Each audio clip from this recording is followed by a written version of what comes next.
Yeah. Yeah. Two Benzes, one Bentley coupe, and two Beamers. Think I'm essential, I stay in the clean. Hey, what's going on, guys? This is Zach. I hope all of y'all are having a great day. Today I'm going to be going over 5 simple, easy stoner tips that maybe can help you out. So let's get started. As tip number 1, I'm going to be talking about smell. So basically, how do I get rid of the smell? Can I smoke in my room?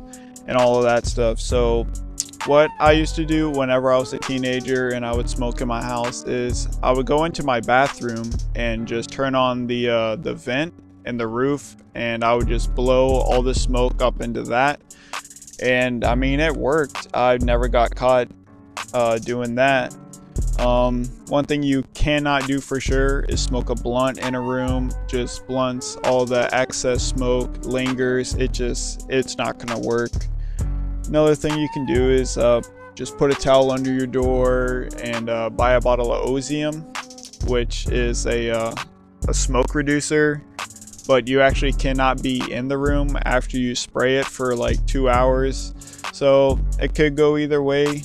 And another trick that I see a lot of people use is putting a bunch of dryer sheets in the laundry room into a paper towel roll and blowing smoke through that. That's probably like the least guaranteed one. And that's going to be it for tip number 1. So tip number 2 is passing drug tests for maybe a job, or you're on probation, or maybe your parents just feel like drug testing you. The only way that I know that works, it's not 100% sure. You know, I don't want you to go out thinking that you're gonna go ahead and pass this drug test and fail it. Just look up Certo. It's like a preservative, and they put it in gelatin, and you basically mix it with water or Gatorade, and it basically makes it so the THC, whenever you go to the bathroom, instead of peeing it out, you actually poop it out. And you can look that up. That's the only real way I know how to get by that. And that's going to be it for tip number 2. Tip number 3 is going to be games that I like to play whenever I'm smoking maybe a blunt or a joint with a group of friends. There's only 2 games I know. The first one is Chicago. Basically, if you spark up a blunt or a joint and you take the first hit, you have to hold that in until it gets passed back around you, and then you can finally exhale. And it really gets you fried, I swear.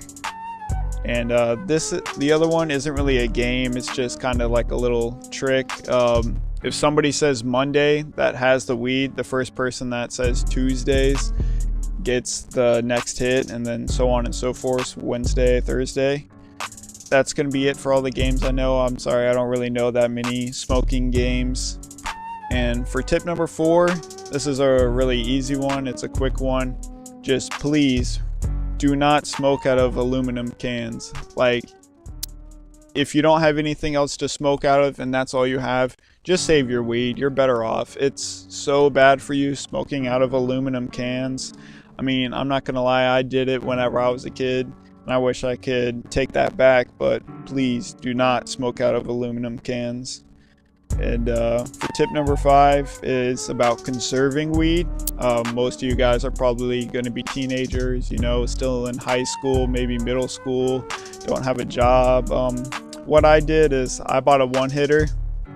I know most of you might not be able to get that, but basically it's just you pack a little bit of weed at a time, and it really does conserve your weed. For me, I got more high with less amount of weed, and so my weed lasts longer.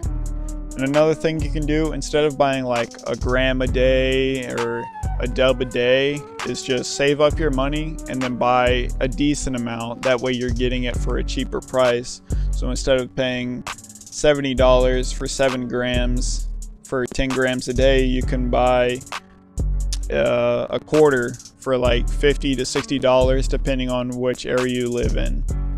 And so basically that's all the tips I have for you guys today. Let me know if you want to know more. I appreciate it if you listened, and have a great day, guys. Thank you.